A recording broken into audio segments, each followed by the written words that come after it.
네, 감사합니다. 오늘 참 좋은 날입니다. 하나님께서 저와 여러분의 가정에 준비하신 은혜와 평강이 넘쳐나기를 예수님 이름으로 축원합니다. 열왕기하 20장 1절로 11절에 있는 말씀을 중심으로 얼굴을 벽으로 향한 기도의 태도의 의미에 대해서 한번 살펴보고자 합니다. 우리들의 삶의 과정 속에서 늘 행복하기를 원합니다. 그래서 사람이 태어날 때 왜 태어났니? 이게죠? 왜 태어났니? 노래를 부릅니다. 행복하려고, 살려고, 또 나 멋있게 인간답게 살아보려고 라는 말을 이 세상에서는 많이 합니다. 어떤 모습은 그걸 다 우리가 함께 공유할 수 있는 부분입니다. 그래서 축하하고 박수 쳐주고 또 100일 되면 100일 됐다고 1년 되면 돌 됐다고 그래서 관심과 사랑을 가지고 합니다. 그런데 이 땅에 태어나신 예수님은 오시면서부터 죽임을 당하려고 작정된 것처럼 그렇습니다. 이 세상에 행복하려고 오신 게 아니라 죽으려고 오신 분이 계시다는 거죠. 그분이 예수 그리스도. 여러분 이미 다 알고 계실 것입니다. 세상에 죽으려고 태어난 사람은 어디 있어? 그래서 예수님은 33세에 십자가에 못 박혀 죽으셨다. 근데 많은 사람은 행복을 추구하고 기쁨과 아름다운 세계를 추구하면서 태어났는데 실상은 인간은 죽더라는 거예요. 그런데 예수님은 죽으려고 태어났는데 오히려 영원히 살더라는 사실이에요. 하나님 보좌 우편에 올라가 버려요. 이 사인 곡선, 코사인 곡선, 탄젠트 이게 뭐가 문제가 되나요? 성경은 이렇게 말합니다.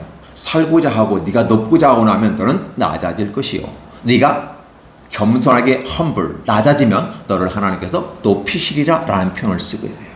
그러니까 주님이 이 땅에 오시는 것 자체도 어떻게 보면 죽기 위해서 이 땅에 오셨다라는 거예요. 우리가 이런 모습을 보면서 야, 저 예수 그리스도는 특이하다. 보통 사람 같지 않아. 사람 모습을 입고 왔는데 사람 같지 않는 모습. 그래서 우리는 예수님은 어떠한 모습이다? 한쪽에서는 하나님의 모습, 신성이 있고 한쪽에서는 인성이 있더라. 그래서 뭐 아수라백작처럼 반쪽 나눠가지고 이쪽은 남자, 이쪽은 여자 이런 식이 아니라 그 자체가 온전히 온몸을 이루었고 그렇죠? 또 온전히 하나님의 신성이 있는 분이다. 따라서 그분은 보통 인간의 자연적인 삶의 출생으로 온 게 아니라 멜기세덱의 반차를 쫓아서 이 땅에 태어났다. 그래서 다른 사람들은 아버지가 있는데 예수님은 아버지가 없어. 왜? 마리아를 통해서 태어났기 때문에. 아버지 요셉이 있는데? 라는 질문하지만 그건 법적인 차원에서의 아버지이고 실제적인 부분에선 동정녀, 처녀 마리아에게서 태어났기 때문에 다르다는 것이죠. 그렇게 하면서 인간의 온전한 모습을 입고 태어나서 인간의 죄를 입고 죽으신 분이다. 우리가 이런 것을 전제로 깔아고 보면 우리의 인생에 어렵고 힘든 일이 닥치는 것은 어떻게 보면 당연한 거다라고 받아들여야 되는데 우리가 예수님 믿는 이유가 뭐냐고 물어보면 잘 먹고 잘 살고 행복하고 하나님은 전능하시다며요. 그 전능하신 하나님이 나를 뒷배경 삼아 쭉쭉쭉 밀어주면 내가 나간에 도움이 되지 않을까? 라는 생각하며 예수님 믿는 사람도 있어요. 그래서 대형교회에 사람들이 많이 모이는 이유가 뭘까? 목사님이 설교를 잘하고 유명해서 그것은 동의합니다. 그런데 더 중요한 것은 내가 어떤 사업을 하고 어떤 것을 할 때 이 땅을 살아가면서 인맥이라는 게 있기 때문에 수많은 사람을 자연스럽게 만날 수 있는 그렇죠? 그래서 교회라고 하나의 공동체 속에서 소통할 수 있는 교회가 되기 때문에 많은 교회로 가게 되는 것은 사람입니다. 그렇죠? 그래서 말은 제주도로 보내. 왜 말을 제주도 보낼까요? 제주도에 말이 많으니까. 사람은 태어나면 어디로 보내? 서울로 보내. 왜 서울로 보내죠? 사람이 많으니까. 그럼 대형교회로 사람들이 많이 모여. 왜 모여? 사람이 많으니까. 사람이 많다 보면 다양한 사람들을 만날 수 있기 때문에 라는 장점들이 있어요. 그러나 항상 장점만 있는 게 아니라 단점도 있다는 사실을 우리가 봅니다. 그렇죠? 우리가 공간 속에 있기 때문에 그런 것도 살펴보는 것도 대단히 중요합니다. 근데 오늘 본문에 나와 있는 히스기야의 삶은 어떨까? 왜 히스기야인가? 왜 걸출한 히스기야를 사실 성경에 딱 대어놓고 여러분이 이 성경을 읽으면서 히스기야를 통해서 무엇이 느껴지나요? 저는 히스기야 불쌍하다고 느껴집니다. 여러분이 볼 때는 선한 왕 중에 한 명이 히스기야야. 그리고 하나님으로부터 기도 응답받고 15년이나 더 연장되어졌어. 그리고 아수르로부터 나라를 보호받고 아름다운 역사를 만든 게 히스기야야. 그러니까 우리가 볼 때는 걸출한 인간이고 진짜 멋있는 인간이야. 결과적으로 보면 그래요. 근데 그 과정을 보면 히스기야 불쌍한 사람이라. 이왕이면 아스르 왕처럼 큰 나라의 왕으로 태어나지. 왜 하필 조그만 두 지파의 소국가, 소왕국의 왕으로 태어나가지고 하나님 말씀대로 살아보자고 노력을 해. 작은 교회 속에서 있는 것처럼, 작은 사업체를 갖고 있는 것처럼, 작은 가정체에 있는 것처럼 그 가운데 열심히 살아보려고 노력했는데 당신은 환난은 어쩔 수 없다는 사실을 보여주고 있는 거죠. 여러분, 우리가 지금 계속해서 챕터별로 같이 연결시켜서 하나님의 말씀을 읽고 말씀을 하기 때문에 여러분들은 그리스도의 머릿속에 그림이 그려질 겁니다. 히스기야 참 어렵고 힘든 과정 속에 있어요. 근데 참 재미있는 건 히스기야가 왜 그런지는 모르겠지만 그가 하나님을 섬기는데 모세의 규례와 율법, 율례를 따라 행하였더라는 거죠. 그리고 다윗과 같이 행하였다는 표현을 쓰게 돼요. 이런 정리를 딱 우리가 먼저 보면서 과연 히스기야가 어떻게 그렇게 다윗과 같이 살았는지를 입증하는 거예요. 그 이재철 목사님이 굉장히 강조하는 게 한 가지가 있어요. 한국 교회 기독교인들이 믿는다, 신뢰한다 이 한마디 가지고 다 막 퉁쳐버리려고 한다는 거예요. 무슨 소리냐면 다 믿습니다. 국회의원들도 믿습니다. 도대체 뭘 믿는지 모르겠지만 어쨌든 믿습니다. 그러면 돼요. 아, 교회에 있는 저 양반 교회 다니가 보다 믿습니다를 외치는 거 보니까 한 표 얻으려고 쓰는 표현일 것 같습니다. 믿는 사람도 있겠죠. 그러나 우리가 다시 한번 믿음이라는 단어를 도대체 히스기야가 결과적으로는 걸출한 인물인데 히스기야 삶을 보면 과연 걸출한 인물처럼 보였을까? 히스기야 마음이 쫄깃쫄깃한 상태로 인생을 살아왔다는 거죠. 다른 사람들처럼 편하게 세상과 짝짝꿍에 손 마주쳐가면 편하게 갑니다. 자기 아버지도 그게 다 그랬어요. 자기 이익을 따라가면 괜찮았어요. 그런데 히스기야는 그 이익을 따라가지 아니하고 주어진 여호와의 율법대로 하다 보니까 모든 걸 다 역행하는 역행자가 되어버리는 것입니다. 거꾸로 가는 거예요. 세상의 순리대로 가는 게 아니라 하나님 말씀대로 가다 보니까 그게 어떤 상태예요? 부딪힘의 단계예요. 그래서 아사랴 목상을 다 부셔버리고 석상을 부셔버리고 산당을 부셔버리고 이런 모든 과정 속에 사실은 외롭고 힘겨운 싸움일 수가 있었습니다. 쉬운 게 아니죠. 에이브러함 링컨이 미국에서 유명하지만 그 과정을 살펴보면 엄청난 고난의 길을 걸었고 그리고 수시로 매 순간마다 기도하면서 갔던 모습을 여러분들은 알고 계실 것입니다. 히스기야 역시 그러한 장면의 모습 가운데 있어요. 결과적으로 봐서는 히스기야는 걸출한 인물, 우리가 존경하고 사랑하는 인물이지만 삶의 과정은 힘들더라는 거죠. 특히 이제 모든 나라가 멸망했어요. 특히 북이스라엘 10지파가 그렇게 강한 형님 같은 나라가 같은 동족이잖아요. 유대잖아요. 그런데 북이스라엘이 아수르에게 멸망했고 그 위에 아람이라는 나라도 멸망하고 그의 베니케라는 유명한 나라이 다 멸망하는 거죠. 이제 소위 말해서 외딴섬, 독도와 같은 아주 작은 그런 소왕국에 아수르가 굉장히 둘러싸고 사실 그냥 막 밀어버려도 되는데 왜 그러는지 밀어버릴 수가 없었던 거죠. 그래서 빨리 포기해라. 너희 조그마한 나라 침공해서 하는 거 괜찮아. 그냥 너 빨리 포기하면 좋은 건데 계속해서 한 거 하니까 심리전 써가지고 괴롭게 힘들게 하잖아요. 그래서 히스기야 믿지 말고 히스기야가 믿는 여호와도 믿지 말고 너를 돕는 그 애굽도 믿지 말고 그러면서 유아 독존의 모습 가운데 사내립과 랍사게가 남유다를 압박하고 심리전을 통해서 힘들게 했던 거죠. 물론 그전에도 한번 침공해 왔었죠. 그런데 히스기야가 잽싸게 은금 가지고 딱 이 조공을 바치오니 돌아가옵소서 하면서 나는 당신의 신하이고 이런 식의 조공국가로서의 맺으면서 위험을 했지만 두 번째 재침공하니까 이건 뭐야? 아니 형님 나라로 섬겼는데 왜 그래? 아니 아버지처럼 섬겨야 되겠다 하는데 왜 그래? 라는 사실이죠. 우리가 이런 모습들을 바라보면서 아 그렇구나. 이 세상의 임금과 이 세상의 제왕들 강력한 힘의 권력 구조 앞서서 무릎을 꿇을 수는 있겠으나 그러나 마음을 다해서 할 수는 없겠구나 라는 생각을 하게 되고 히스기야가 반아수르 정책을 펴게 됩니다. 지혜로운 왕은 철저하게 준비해서 성읍도 보수하고 군대도 증강하고 했습니다.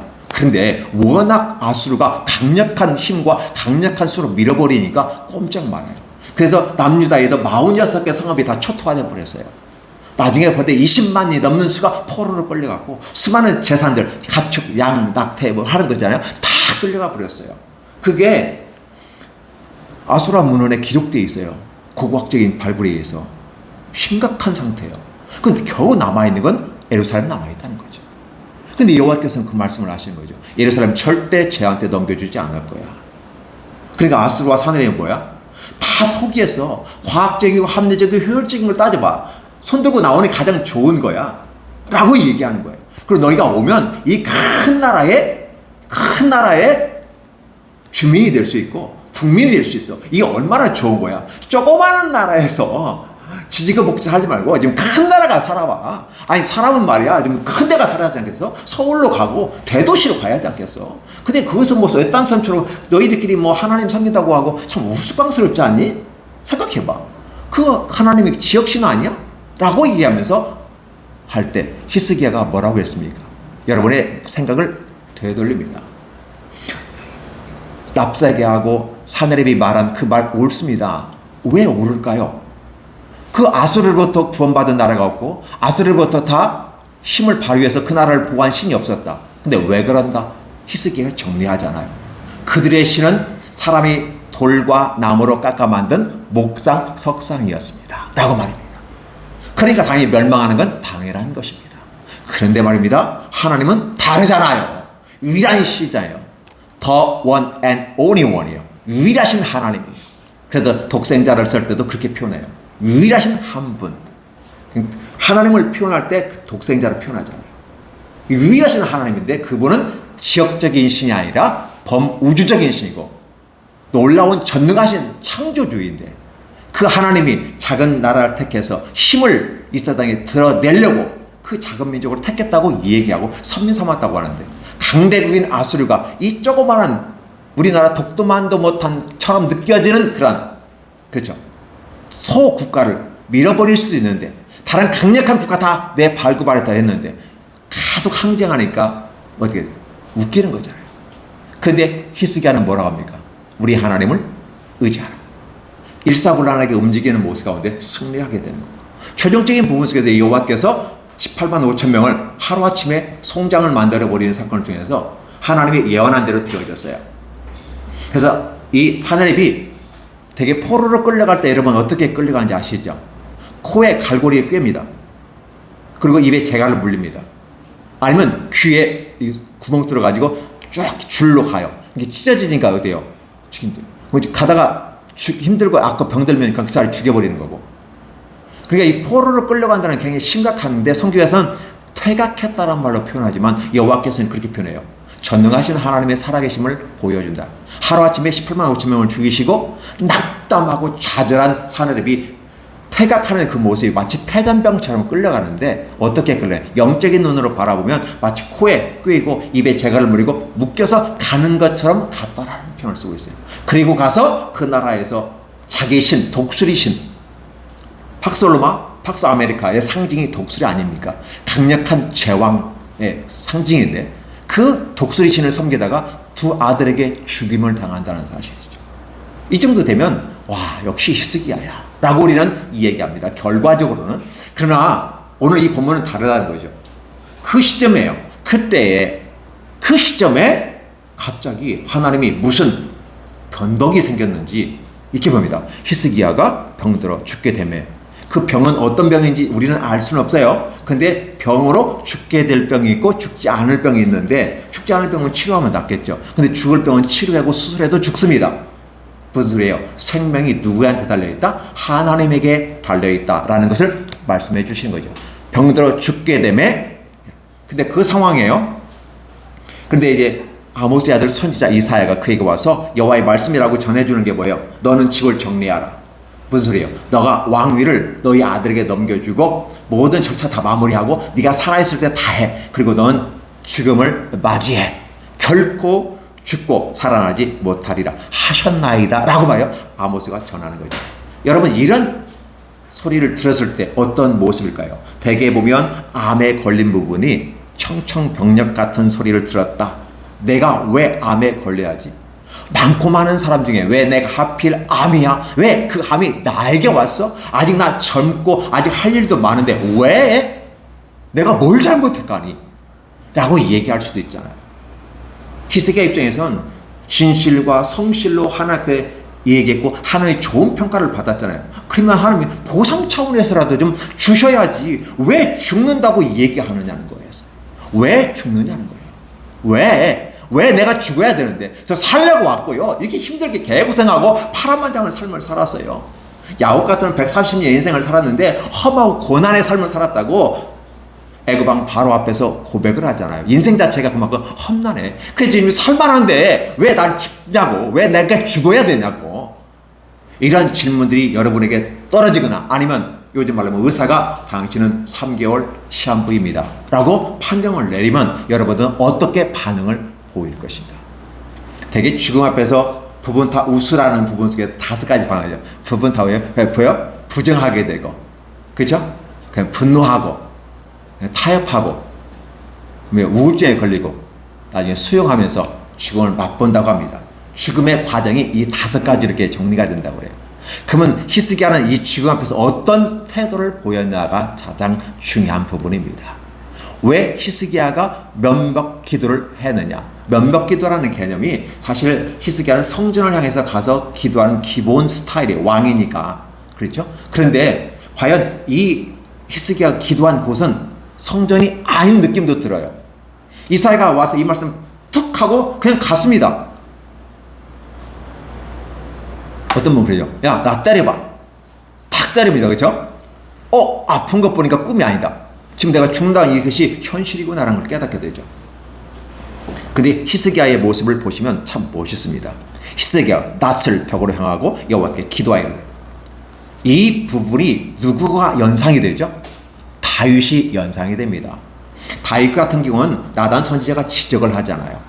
바로 당신이 그 사람입니다. 당신이 그 죄인입니다. 당신이 찢어 죽이려고 하는, 당신이 완전 능지처참하겠다고 하는 그 사람이 당신입니다라고 했을 때 다윗이 멋있는 모습이 하나님 앞에 마음에 합당하게 느껴졌던 부분이 바로 그 자리에서 무릎을 꿇고 내가 죄인이로소이다 라고 얘기했다는 사실입니다.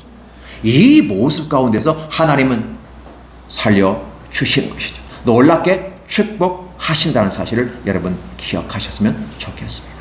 오늘 여기에 이 히스기야가 얼굴빛을 벽을 향해서 바로 그 자리에서 무릎을 꿇었어요. 우리가 이런 모습들을 바라보면서 어떠한 느낌이 드나요? 나는 그럴 수 있을까? 아니, 내가 어떻게 살았는데 죽는다고 얘기하냐고. 그 짜증과 불평과 원망의 소리를 표현하지 않을까요? 이런 모습들이 저와 여러분에게 나타나는데 히스기야는 전혀 다른 부분은 없어요. 그냥 그 자리에서 무릎을 딱 꿇어버렸어요. 왜냐하면 내가 죽고 사는 문제는 여호와께 달려있고 내가 노력해서 살 것 같으면 얼마든지 하겠는데 내가 노력해서 안 된다면 죽고 살지 못하리라고 분명하게 말씀해 주셨기 때문에 나는 죽는구라는 사실을 히스기야는 알아요. 그 히스기야 입에서는 어떻게 돼요? 죽음을 지금 부정하고 분노하고 그렇죠? 타협하고 우울증에 빠지면서 결국은 수행에 죽어버리는 이러한 존재가 아니라 죽음 앞에서조차도 하나님 앞에 지금 무엇을 이겨요? 자신의 상황을 이야기합니다. 여호와여 구하오니. 그러니까 지금 벽 앞에 서 있는 거예요. 그 자리에 앉은 거예요. 성전이라고 생각하지 마세요. 성전에서 마치 기도하는 건 당연한 겁니다. 여호와의 성전에 찾아가서 기도하고 여호와 이름으로만 기도해도 다 응답해 주시겠다고 솔로몬 성전 지을 때 하나님이 내가 그리하마라고 했어요. 그런데 지금 이 상황에서는 성전이 아니라 그냥 그 자리에서 엎드렸습니다. 우리가 예배당이 지금 하얀색이잖아요. 그냥 그 자리에서 무릎 꿇고 벽을 쳐다봐요. 이 벽을 쳐다봤다는 건 아무것도 없잖아요. 벽밖에 없잖아. 근데 거기서 했다는 건 누구예요? 하나님이 전적으로 매달렸다는 거고 무릎을 꿇었다는 부분이기 때문에 이 면벽 기도가 하나님 앞에 통과가 되는 것이죠. 자, 보시기 바랍니다. 히스기야가 내가 진실과 전심으로 주 앞에 행하였고 주께서 보시기에 여호와의 눈에 보시기에 선하게 행한 것을 기억하옵소서 오직 심히 통곡했다. 이 성경을 이렇게 해석합니다. 그럼 우리는 이것을 하고 통곡했다보다는 그는 통곡을 했습니다. 그리고 자기 자신이 그것을 아뢰었습니다. 이렇게 설명하면 더 쉽게 다가올 것 같습니다. 히스기야가 왜 통곡했을까? 죽음 앞에서 그 누구도 성립할 수 없고 죽음 앞에서 자유를 가질 수가 없다는 사실이죠. 인간의 한계, 인간의 부족을 그대로 드러내면서 이 앞에 무릎을 꿇은 이 히스기야의 삶의 태도가 중요하다고 하는 거예요. 오늘 우리는 과학적이고 효과적이고 합리적으로 좋은 결과를 도출하는 것이다. 그래서 인간의 주어진 삶 속에서 행복한 삶을 살아간다고 말하면 행복을 추구하지만 결국은 그 모든 것이 죽음 앞에서 다 없어지게 되고 마치 흙에서 왔으니 흙으로 돌아가는 것처럼 dust, 먼지처럼 없어지는 존재인데 중요한 건 내가 살아있을 때 하나님 어떻게 할 것이냐라는 부분을 가지고 있죠. 오늘 저와 여러분이 하나님이 원하시는 것은 하나님의 무릎을 꿇는 것이에요. 근데 이게 쉽지 않습니다. 하나님의 무릎을 꿇는다고 하는 이 자체가 얼마나 힘든지 몰라요. 왜? 인간의 교만함과 오만이 있어요. 그래서 있는 자는 오만하게 되고 없는 자는 어게요? 편견을 가지게 돼요. 세상을 바라봐요. 그래서 우리 오만과 편견이란 책이 있죠. 그리고 영화도 만들어져 있습니다. 있는 사람은 오만의 태도를 보이게 되고 없는 사람은 편견 속에서 세상을 보면 불평하게 되는 걸 볼 수 있어요. 그럼 오만과 편견이 얼마나 잘못된 걸 볼 수 있고 인간이 오만과 편견을 다 내려놓고 중요한 건 바로 무릎을 꿇고 하나님 옆에 기도하는 모습이 대단히 중요하다는 거예요. 오늘 이 시대를 살아가는 성도들의 삶의 모습에서 하나님을 이야기하고 하나님의 위대한 은혜를 얘기하는데 하나님 무릎을 꿇지 않는다는 사실이에요. 어떤 문제가 발생할 때 왜요? 내가 무슨 잘못했는데 내가 죽을 죄가 뭔데 내가 왜 하나님을 원망합니다. 코로나 이후에 많은 사람들이 하나님을 떠나가게 됩니다. 믿음이 없는 분이 떠나가는 건 당연하겠죠. 근데 믿음이 있는데도 믿음이 제대로 서지 못한 상태에서 그냥 사그러져 버리는 것처럼 떠나버리는 사람들이 많이 있어요. 하나님께서는 오늘 저와 여러분에게 얘기합니다. 너에게 지금 이 사회를 통해서 죽는다고 이 소식을 전한 나는 어떠한 심정인지 아니? 나도 마음이 아파. 원칙대로 하자면 너 죽어야 되는 거야. 그 원칙대로 다 했어.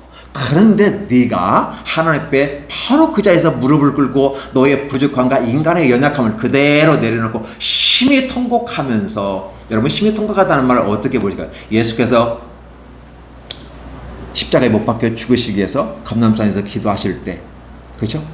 심히 통곡했는데 3번씩이나 심히 통곡했다. 오직했으면 베드로가 잠자는 꼴이 그게 가장 미웠을까? 시어머니가 며느리 잠자는 꼴 못 보죠. 그 느낌 아니겠나?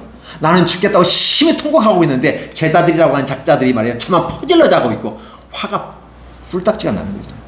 1시간 동안이라도 나를 위해서 기도할 수 없더냐, 이 심정의 모습으로 기도하는 거예요. 그러니까 지금 히스기야는 누구를 얘기하고 있어요? 사실은 메시아를 얘기하고 있어요. 아직 메시아는 오지 않았어요. 그러나 이스라엘 모든 사람들에게 아브라함과 다윗의 자손 예수 그리스도의 세계, 마태복음에 기록된 대로 그 중간의 계보가 다윗이거든요. 그럼 다윗이 메시아로 오시게 되는데 이 메시아를 표현하는 데 있어서 걸출한 이 히스기야를 통해서 지금 하나님이 메시아를 통해서 어떻게 하겠다라는 부분을 얘기하는 거예요. 그래서 히스기야가 죽는 것처럼 모든 인류가 다 죽는가, 연약한 그 자체를 표현해 주면서 그러나 우리가 어떠한 삶을 살아갈 것인가를 얘기하는 거죠. 우리의 성도의 삶은 바로 전심과 진실로 하나님 앞에 성실하게 여호와 보시기에 선하게 행하는 모습이다. 우리가 할 수 있는 인간의 모습은 그렇게 표현되고 있는 거죠. 이 모습 가운데 하나님 응답하시고 은혜를 베풀어 주시면서 이제 내가 살겠다라는 걸 주셔요. 그러니까 제일 중요한 건 뭐냐면 오늘 저와 여러분이 이 히스기야의 내용을 통해서 기도하고 막 우샤우샤 해서 기도에 응답받았습니다. 이 걸출한 히스기야처럼 우리가 은혜 받고 살아갑시다. 이렇게 많이 설교도 들었을 것입니다. 그러나 이걸 좀 각도를 살짝만 돌려서 보면 히스기야는 메시아의 전형으로서 저와 여러분에게 보여주는 것이에요. 남유다 남아있는 이 근것이 히스기야가 위대해서 응답받았다는 말을 하지 않아요. 우리가 뒤에 보시면요, 내가 나와 내 종 다윗을 위해서 내가 너에게 얘기하고 예루살렘을 내가 보호하고 지키리라 약속했고, 하나님께서 이미 다윗의 등볼로 말미암아 남유다를 살려주셨던 하나님은 그것을 이룰 것이다라고 얘기하고 있다는 거죠. 그러니까 지금 히스기야가 사실 응답받는 것도 열심히 통곡해서 막 계속 응답받는 것처럼 보이지만 천만의 말씀이에요. 주님께서 기도 응답해 주시는 것은 나를 위해서, 하나님의 나라를 위해서. 하나님의 나라는 뭐예요? 구체적으로 다윗의 자손 메시아를 통해서 온 인류가 죄악 가운데 있는 그 가운데 구원시키려는 하나님의 계획, 바로 그게 하나님의 뜻이고 그게 나라예요. 하나님을 위해서라는 말을 쓰게 되는 거죠. 그래서 결국은 히스기야에 응답했다는 거예요. 오늘 저와 여러분들은 그가 심히 통곡하고 막 내가 이렇게 살았는데 하나님 생각해 주세요, 불쌍히 해주세요 하나님, 그 소나무 뿌리 붓고 막 흔들면서 기도해서 응답받은 것처럼, 이게 자기가 잘나서 응답받은 것처럼 얘기해요. 그러나 최종적인 우리의 구원의 응답, 우리의 기도의 응답은 온 인류가 구원받는 것이고 저와 여러분 한 사람 한 사람이 구원받는 데 목적이 있어요. 그럼 그 구원은 어떻게 이루냐? 메시아를 통해서 옵니다. 그래서 내가 지금 죽을 병에 걸려 죽어야 되는데 하나님의 은혜로 말미암아 너를 살게 해줄 거다. 그리고 15년을 연장시켜 줄 거다라는 표현을 쓰고 있어요. 죽을 사람이, 마땅히 죽을 사람이 살아난다. 이게 부활하니까요.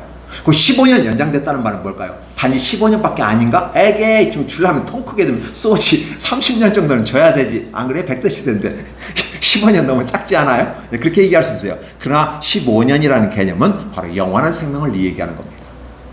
죽을 자가 살아난 것도 감사하고 은혜로운데 영원한 생명까지 이끌어 가신다는 부분으로 얘기함으로써, 그러면 3일 만에 다시 네가 여호와의 성전에서 여호와를 섬기리라.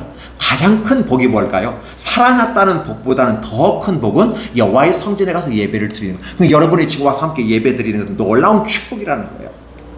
응답이 됐고 내가 15년을 더 살고 살아나는 거, 이거 더 중요한데 여호와의 전에 올라가 예배 드릴 거라는 거예요. 달리 말하면 여호와의 전에 예배 드린다고 하는 건 내가 살았다는 거예요. 오늘 저와 여러분이 예배를 드리는 사람은 살아있는 겁니다. 육체는 당연히 살아있겠죠. 왜? 에덴 땅에서 쫓겨날 때도 육체는 살려주셨으니까. 그러나 영혼은 죽었잖아요. 그러나 하나님의 전에 와서 예배를 드린 사람은 육체만이 영혼까지 살게 되고 영원한 생명을 얻을 수 있는 구원의 티켓을 받는 게 되는 거죠. 하나님은 이것을 지금 히스기야를 통해서 일러주려고 하신다는 거죠. 여러분이 이 성경을 볼 때 어떠한 시각으로 바라보면서 이 성경을 읽을 것인가? 단순히 문자적인 부분에서만 포인트 잡는 것이 아니라 하나님의 관점에서 보라는 거죠. 왜 히스기야는 기도했는데, 그래 네가 열심히 기도해서, 그래서 성경도 내가 네 눈물을 봤고 내 기도를 보아서 라고 하지만 사실은요, 그 눈물과 기도가 중요한 게 아니라 바로 무릎 꿇는 그 삶의 자세, 다윗의 자세를 보니까 바로 너 죽을 거야 라고 해서 전달해주고 이사야가 딱 성읍의 중간 지점도 못 가서 바로 야 다시 돌아가. 그러면 이사야는 이렇게 하는 거야. 아니 죽는다고 했으면 죽여야지 왜 또 살려려고 이사야가 짜증낼 거 아니에요. 근데 이사야가 너무 기쁜 거예요. 함께 기도하는 이 히스기야 왕이 다시 죽지 않다는 것, 그리고 15년 다시 살아난다, 이 좋은 메시지를 가지고 신나게 달려와 버려요. 그러니까 사실 너 죽을 거야? 하고 나갔다가 바로 들어와서 너 살 거야. 근데 내가 15년 나을 거야. 그리고 이 나라도 지켜줄 거야. 막 완전히 어떻게 돼요? 원하지 않는 복까지 막 다 그죠? 쌍으로 받는 느낌? 더블로 받는 느낌? 그죠? 이 느낌을 가지고 해야 하는 거죠. 이렇게 함으로써 놀라운 축복의 길로 가게 되는 거죠. 그래서 오늘 저와 여러분이 이 본문을 볼 때 그렇게 보시는 것이 참 좋겠다. 눈물을 보았고 내 기도를 보았다. 예. 그런데 여전히 눈물과 기도가 필요도 하지만 우리의 눈물과 기도에서 우리가 응답해 주신 분이 아니라는 거죠. 어린아이가 막 이 더운 날 아이스크림 더우니까 아이스크림 사달라고 막 울어버려 뗐어요. 그럼 부모는, 저 어렸을 때 그랬거든요. 하도 뗐으니까 딱 놓고 가버려요. 간다? 그럼 어떻게 되죠?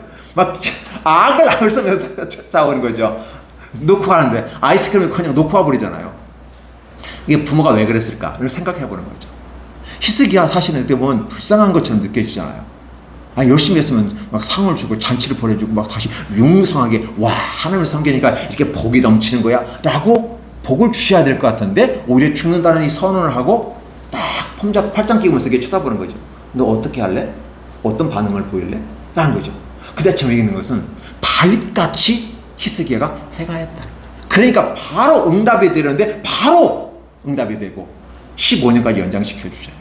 이 모습이 나타나요. 근데 이러한 것이 이거 기적 아닌가요? 이건 놀라운 거 아니에요? 죽었다가 살아나는 것도 힘들 텐데 죽을 자가 안 죽어요. 여러분 기억해 주세요. 이 세상에 모든 사람 다 죽는 것은 기본 원칙이에요. 근데 안 죽고 살아나는 사람이 있죠. 누굽니까? 하나님과 300년 동안 동행하다가 가신 분. 누구죠? 또 불병거 타고 하늘 올라가신 분 계세요. 누구죠? 여러분 다 알고 계실 것입니다. 그 죽지 않고도 올라갔어요. 이게 히스기야는 어떤 모습이에요? 반드시 죽는다는 선언이 들어있어요. 하나님의 이 말은요 완전히 확정된 겁니다. 그런데 거기에서 죽지 않고 살아난다. 근데다 거기다 보너스로 15년을 더 산다? 와 대박 아닌가요? 요즘 말로 하면 완전히 대박 터지는, 팡팡 터져버리는 거죠. 이 복을 주시는. 근데 이런 복이 진짜? 맞아? 사기치는 거 아니에요? 이단 사이비에서는 사기를 많이 칩니다. 사진 한 장만 같이 찍어도 30만 원, 50만 원 내고 사진만 걸어놔도 복이 들어온다고 생각하고 딸딸딸딸 주문하면 막 그냥 이상한 짓들 많이 하는데 그렇게 해서 복이 오는 게 아니라는 걸 얘기해요. 진정한 복은 여호와께로부터 오는데 그 복이 메시아를 통해서 오게 돼. 진정한 복은 우리가 죽지 않고 살아나는 부활의 복이라는 사실. 그 이 땅에서 부활한 채로 우리가 삶을 살아가지만 사실은 영원한 생명까지 이어진다는 사실을 얘기해 주면서 앞으로 오실 메시아를 표현해 주고 있어요. 그래서 이게 그러면 그런 증거가 있어야 된다. 이게 히스기야가 아주 깐깐한 사람이에요. 하나님, 내가 3일 만에 여호와의 전에서 예배 드린다고 너무 좋은 복된 소식인데 그런 증거가 있습니까? 뭐 사인이 제가 믿을 만한 뭐가 있어야 하지 않을까요? 그래서 항상 유대인들은 뭘 따져요? 유대인들은요 그 기적을 따져요. 그 기사라고 하죠. 사인, 표적을 항상 물어요. 그죠? 헬라인은 지혜를 묻고요. 유대인들은 표적을. 하나님께서 하시겠다고 하는데 증거 좀 대세요. 그 믿음이라고 하는 부분은 바로 내가 전적으로 신뢰하면서 믿음을 표현하는 것. 히스기야 같은 건 그렇게 표현했어요. 내가 전심과 진실로 여호와 앞에 행한 것, 그 여호와 눈앞에 보실 때 선하게 행한 것 보시옵소서. 이걸 통해서 기억해 주십시오. 내 삶을 입증했습니다 라고 하는 거예요. 그러니까 우리가 믿음을 가졌다고 하는 것은 믿었다, 신뢰했다 이런 일반적인 개념을 하면서 진실되게 내가 하나님을 찾았고, 근데 그 찾았다고 하는 근거를 대는 거예요. 나 하나님 이렇게 믿었어요. 여러분 하나님 내가 이렇게 믿었다는 근거를 제시할 수 있나요? 히스기야처럼? 그리고 제시하는 건 그 몫이에요. 그리고 그걸로 끝나는 거예요. 그리고 그냥 울어버리는 거예요.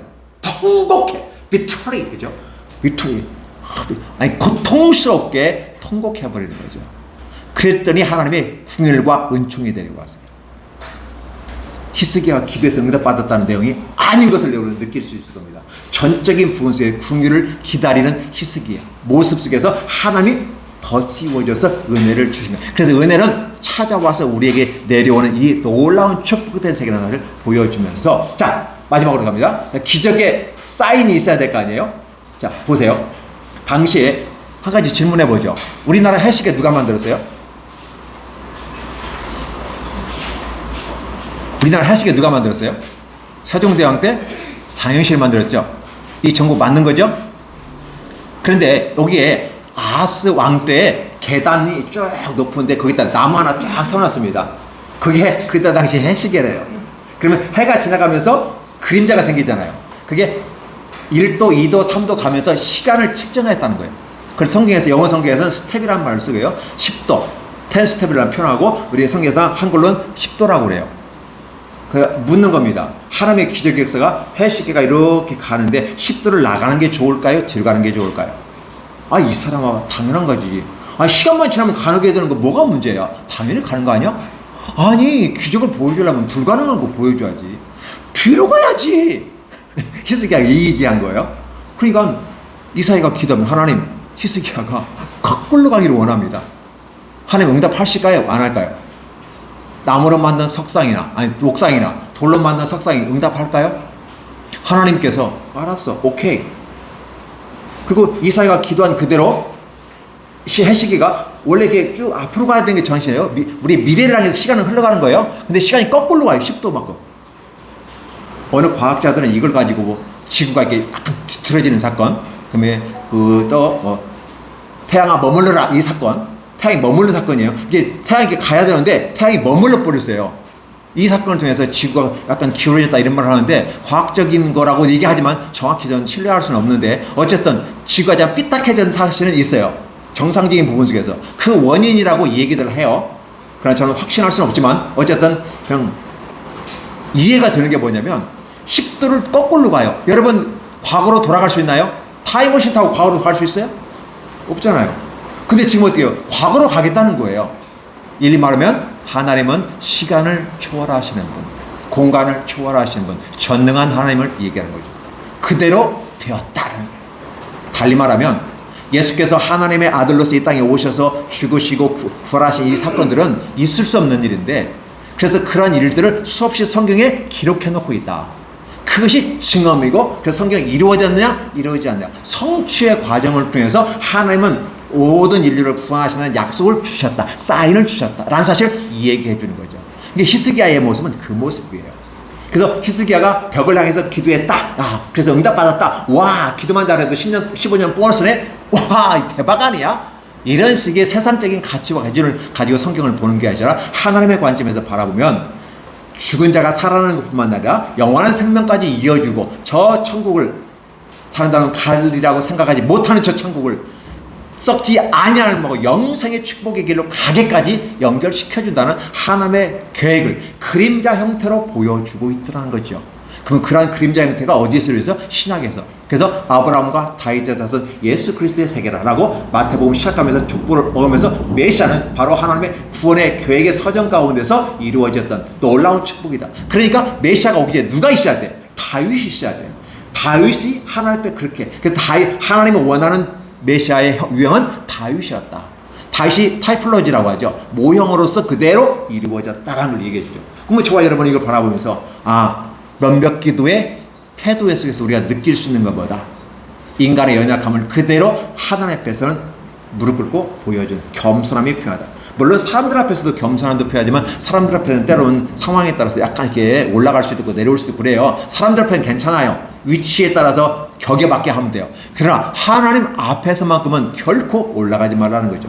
아수르 왕 사네립처럼 랍사게처럼 나라가 크고 힘있고 능력이 있다고 오만 방자한 그런 태도와 자세가 아니라 그냥 무릎 꿇는 히스기야의 모습처럼 다윗의 모습처럼 여러분이 그렇게 갈 때 하나님은 여러분들을 심히 마음에 기뻐하면서 택하시고 복을 주시겠다라는 사실을 보여주는 하나의 전형으로 바라보시면 됩니다.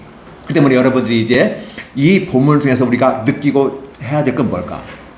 그렇구나. 구원의 메시지를 주시는 하나님은 이와 같이 우리를 사랑하시는데 이 기적들이 히스기야에게 주신 것처럼 오늘 우리에게도 주시려고 하는 거다.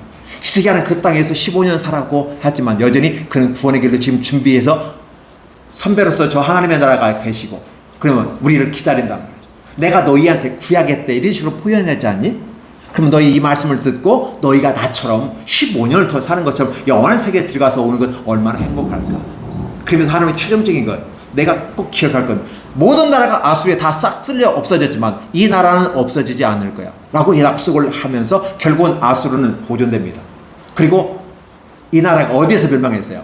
아수르가 아닌 신흥국가 바벨론에서 납니다. 멸망했다는 사실을 통해서 보면 여호와의 말씀은 확실하다, 정확하다, 분명하다. 그대로 이루어지고 실천되고 있다. 따라서 그걸 바라보는 우리는 신뢰를 가지고 그 앞에 나아가는 것이 아름다운 기독인의 모습이다. 저는 기독교인이라는 단어를 안 쓴다고 합니다. 쓰긴 써요. 왜? 종교인은 기독교인이라고 하니까. 그러나 저는 기독인을 한 단계 넘어서도 기독인이라는 단계까지 여러분이 가서 하나님을 신뢰하는 이 히스기야의 모습처럼 간다면 히스기야 이 젊은 살아있을 이 상황 속에서 누렸던 이런 복들이 여러분에게도 같이 동일하게 적용된다는 사실을 통해서 위로와 희망이 되었으면 좋겠습니다. 지금 당장 힘들고 어렵습니다. 당장 죽는다고, 아니면 직장에 떨어졌다고, 아니면 대학에 떨어졌다고 각종 어려움들이 그래서 삶이 힘들다고 말할 수 있습니다. 그러나 기억하십시오. 그런 소리식이 내게 들려올지라도 그냥 그 자리에서 우리가 할 수 있는 것보다 그냥 무릎 꿇고 하나님께 기도하는 겁니다. 그리고 나의 인간의 그것을 다 연약함을 그대로 고백하면서 주님 도와주십시오. 제가 믿음대로 살아보려고 노력했고 이렇게 살았던 걸 기억해 주십시오. 내 삶을 하나님 앞에 입증하는 삶이 되기를 원합니다. 그래서 여러분 이 주일에 하나님께 와서 예배드리는 이 모습은 바로 하나님 앞에서 여러분이 한 주간 동안 믿음으로 어떻게 살았는지를 입증하는 시간이에요. 고백하는 시간, 기도하는 시간, 찬양하는 시간. 그렇죠. 이 모습 가운데 여러분이 히스기야에게 임한 복이 여러분에게도 임하되 이미라도 임했던 이 복이 영원한 삶까지 이어지기를 원하면서 희망이 되기를 예수님의 이름으로 축원합니다. 기도하겠습니다. 하나님 감사합니다.